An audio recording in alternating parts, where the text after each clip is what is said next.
2, 3, 4, 5, on déploie nos mains pour vous gifler. Alors, c'était un bel? C'était un bel? Hein? La réponse, Miles Lewis Kelly avec la célébration d'Haaland. Real Madrid, on vous la porte sur un plateau. Leur tête sur un plateau, voilà. Voilà, vous pouvez les achever. Je vais me calmer pour essayer d'expliquer cette raclée. Mais il n'y a pas d'explication en fait. On les a laminés, on les a broyés. Dans l'image de ce petit 18 piges, mais je vais faire une vidéo sur lui de toute façon. Miles Lewis Kelly, il a own Haaland. Comment t'expliques que à son jeune âge, il a own Haaland? Regardez comment Haaland a fini face à la grandeur de Lewis Kelly. Il a trop de personnalité, il est trop fort. On n'a qu'un seul boss sur le milieu de terrain, il s'appelle Thomas Partey. Pris Bernardo Silva, comme ça là. Pris Kovacic comme ça et il les a écrasés. Seul contre tous, récupération de ballon, il nous redonne l'avantage. Un patron aujourd'hui, personne ne va parler avec lui. Meilleur 6 de première ligue. Havertz, merci de m'avoir fait fermer ma gueule. Tu as repris ton destin en main. Tu as raté une occasion, tu aurais pu nous faire basculer le match. Je me demande encore comment c'est possible de rater cette occasion. Je me demande encore. Tu t'es rattrapé comme un bonhomme, t'as montré que t'avais de la ressource. Merci Kai Havertz.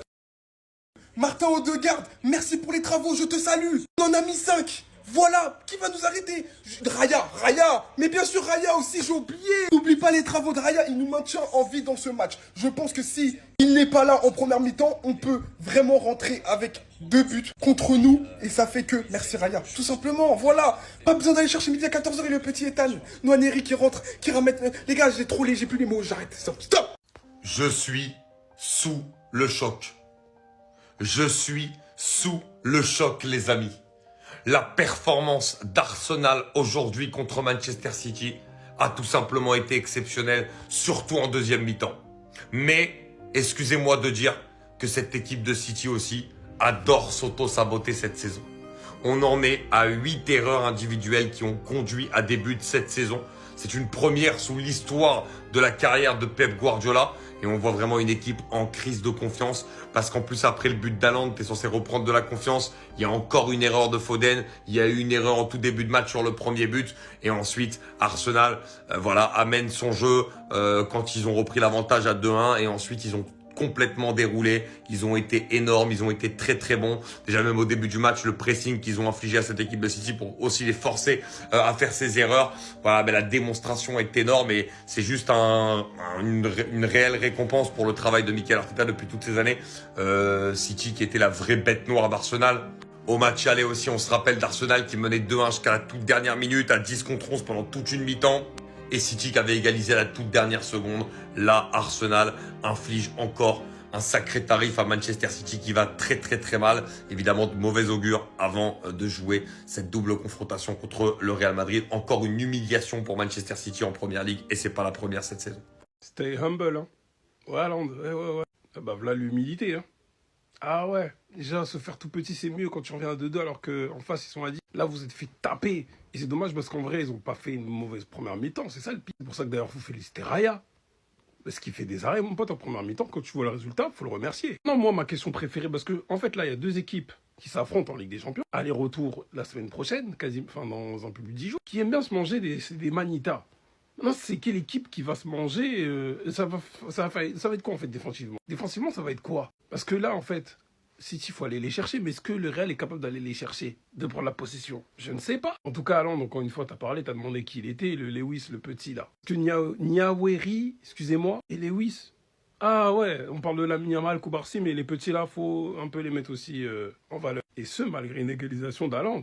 Et dire que Thomas Partey a égalisé juste après, enfin, a marqué le deuxième but plutôt juste après. Une frappe déviée par John Stones qui avait égalisé. Hein? Le foot, ça va vite, hein. En tout cas, Haaland, t'es détesté côté Arsenal, mon pote. Bref, les duels des tocards arrivent. On a hâte de voir ça. En tout cas, City, soyez humbles, mais juste éliminez-les. Après le reste, on s'en fout. Les gars, Pep Guardiola me fait vraiment de la peine. Ça se voit qu'il n'a pas l'habitude d'être dans ce genre de situation. Pour le 4e but d'Arsenal, il était à 2 doigts de pleurer. J'ai jamais vu Manchester City autant à la ramasse. Ça, c'était clairement une humiliation. 4 buts à 1. Même le gamin de 18 ans d'Arsenal a marqué. Sur la célébration, il s'est moqué d'Erling Haaland. Aujourd'hui, tout le monde s'est foutu de sa gueule. Commencé par Gabriel Jesus, bien évidemment. Et pour le coup, c'est mérité pour Erling Haaland parce qu'on se rappelle du match aller ce qu'il a fait à Gabriel. Par contre, est-ce qu'on peut parler 2 minutes de l'attaque d'Arsenal? Ça part tellement vite, que ce soit Martinelli, Harvey. Déjà sur le but de ce dernier, l'appel était tellement incroyable. Franchement, c'était fluide. fluide. Par contre, Kéa, vers toi, si tu nous expliques comment t'as fait pour rater ça, le gars, il a raté cette occasion. Regardez, il est seul face au goal. Bon, il y a un joueur de Manchester City, mais comment tu rates ça? Tu mets ça à côté, c'est fini. Après ce match-là, je pense que Manchester City, ils auront le moral au plus bas, mais faut faire attention. C'est Manchester City, les amis. Et voilà, j'ai même pas terminé la vidéo qu'ils ont marqué le 5e but. Ah, ça y est, Manchester City, ils peuvent oublier la première ligue. Et aujourd'hui, la tronche de la défense de Manchester City que j'ai vu là et la défense que nous on a au Real Madrid, on risque d'atteindre un score historique le jour J. On aura Vinicius face à Nunes, Savino face à Vasquez. Et pour terminer, Erling Haaland face à Madame Ancelotti. Alors là, les amis, ça va marder. 4. Non, c'est pas le nombre de buts qu'on a mis au Real au Classico. C'est le nombre de points qui nous sépare après la victoire aujourd'hui face à Alaves. Le Real, 22 matchs joués, 49 points. L'Atlético, 22 matchs joués, 48 points. Le Barça, 22 matchs joués, 45 points. Le championnat est relancé. Prochain match du Real, l'Atlético. Victoire on ne peut plus importante aujourd'hui face au Deportivo Alavés. 14h, match de catch, Smackdown. Je ne sais pas combien de fautes. Tous les cartons jaunes ont été distribués aux Barcelonais. Allez comprendre pourquoi. C'était un match très compliqué. Très compliqué. On connaît les matchs en après-midi. Mais porté par un Pedri et un Lamine Yamal. Le Barça s'impose. Dans la douleur, je vous mens pas. Lewandowski qui marque son petit but. Qui continue petit à petit d'aller chercher son Pichichi. Avec une défense très sérieuse. Un Chesney toujours aussi fou dans ses sorties. Mais bon sur sa ligne. Pas d'erreur aujourd'hui. Pas d'erreur. C'est comme ça qu'on revient dans la course au titre. Je vous l'ai dit et je vous le redis. Le Barça sera champion. Notez mes mots. Dites-moi en commentaire pour vous qui était l'homme du match aujourd'hui. Je pense qu'on sait tous. Et n'oubliez pas de vous abonner, de partager, de republier. Mais quel régal ce Lamine Yamal, je savais pas qu'il avait les gènes de Lionel Messi aussi. Jusqu'à là, je me demande comment il a réussi à s'en sortir de cette situation. C'est là on voit toute la technicité du gars. Il reçoit le ballon, il a déjà 2 joueurs d'Alaves sur lui. Une seule petite fan de corps a suffi pour les éliminer. Et là, il s'est retrouvé d'un coup au milieu de 4 joueurs, les amis. Regardez comment le petit est technique. Il y en a un qui a essayé de l'attraper, impossible, il s'est cassé les reins. Me fume comment il a fait danser la Zumba. Regardez, c'est pas fini. Il y en a un qui a voulu tacler, aller dans les fesses, il est passé en vrille. Regardez-moi la tête du gars, lui-même il comprend pas ce qui vient de se passer. Un de ses coéquipiers qui est venu le venger, lui aussi il a pris pour lui. Et là, Lamine Yamal a réussi à s'échapper. Milieu de 8 joueurs, les amis. Est-ce que vous vous rendez compte? Dans les petits espaces, Lamine Yamal commence à devenir dangereux. Car moi, j'avais l'impression de voir Lionel Messi. Le seul jeune joueur que j'ai l'habitude de voir faire ça, c'est Musiala. Lamine Yamal, c'est souvent dans les 1 contre 1 qu'il est dangereux. Mais là, il commence à montrer autre chose qu'on n'a pas l'habitude de voir. En première mi-temps, déjà, c'était le seul qui ressortait du lot. Tous les autres étaient perdus. Ils n'arrivaient pas à poser leur jeu. Il y a quelques jours, lorsque Neymar a dit que son successeur, c'était Rodrigo, tout le monde s'est offusqué, surtout les Barcelonais. Et en vrai, je suis d'accord avec eux parce que pour moi, Lamine Yamal est celui qui se rapproche le plus de Neymar. Et aussi de Lionel Messi, bizarrement. Il y a même de Lofeu, le joueur espagnol qui a joué à Everton à un moment. Il y a aussi lui qui voyait la fusion de Lionel Messi et Neymar en lui. Et là, j'ai même pas fini de faire la vidéo. Il vient de faire une magnifique passe décisive à Robert Lewandowski. Non, ce petit là. Quand il fallait le défoncer, on était tous là. Mais aujourd'hui, faut le dire, Frenkie de Jong commence à retrouver son niveau. Chacune de ses entrées lors des derniers matchs fait du bien à l'effectif. Aujourd'hui, à la mi-temps, Flick décide de sortir Casado, de rentrer de Jong. Et grâce à ce changement, on a un Pedri plus libéré. Faut le dire, sur les derniers matchs, à chaque entrée de Frenkie de Jong, il apporte par lui-même, mais surtout, il apporte parce qu'il libère Pedri. Et en libérant Pedri, on gagne des matchs tout simplement. Très présent défensivement, très présent pour faire le lien entre le milieu et l'attaque. Je crois qu'on peut le dire. Il est de retour. On a été très dur, pour pas dire injuste certaines fois avec lui à son retour de blessure. On lui a laissé du temps. Quand il était mauvais, on l'a dit. Peut-être un peu trop pour certains. Aujourd'hui, qu'il retrouve un bon niveau. Aujourd'hui, qu'il retrouve le sourire. Aujourd'hui, qu'on le sent épanoui dans cette équipe. Faut le souligner. Faut pas laisser passer ça. On peut pas passer notre vie à critiquer nos joueurs quand ça va pas, sans souligner quand ils sont bons, quand ils sont épanouis, quand ils sont souriants, quand ils nous font gagner des matchs. Ça fait tellement plaisir de revoir Frenkie de Jong à ce niveau-là. J'attendais un petit peu avant de faire cette vidéo parce que j'attendais qu'il enchaîne un petit peu les matchs. C'est chose faite. Aujourd'hui, il a mérité celle-là. Oh non, que je vais dire tout haut ce que je pense tout bas, j'en ai marre de me cacher. Je prends pour témoin chaque sensibilité de chaque personne qui regarde du football. Pedri et Lamine Yamal sont les 2 joueurs qui pratiquent le plus beau football sur Terre. Là, c'est pas vos petits joueurs, les gars. Là, on parle pas de statistiques. Là, on parle d'émotions procurées avec un ballon de football. Encore une fois, aujourd'hui, dans un match où c'était chaud, le football a gagné. J'ai mal à ce que devient ma Liga, que ce soit les arbitres, que ce soit les équipes. 0,09 d'expected goal. 3 tirs, 0 cadré. 20 fautes, 2 cartons jaunes. Lamine Yamal et Pedri se faisaient cisailler. Nous, 8 fautes, 5 jaunes. Encore une fois, aujourd'hui, il n'y en a aucun des deux qui est sur Flash Score. Mais fallait avoir la télé allumée. Match à 14h le dimanche, les gars, c'est eux qui le rendent beau, c'est eux qui le rendent magique.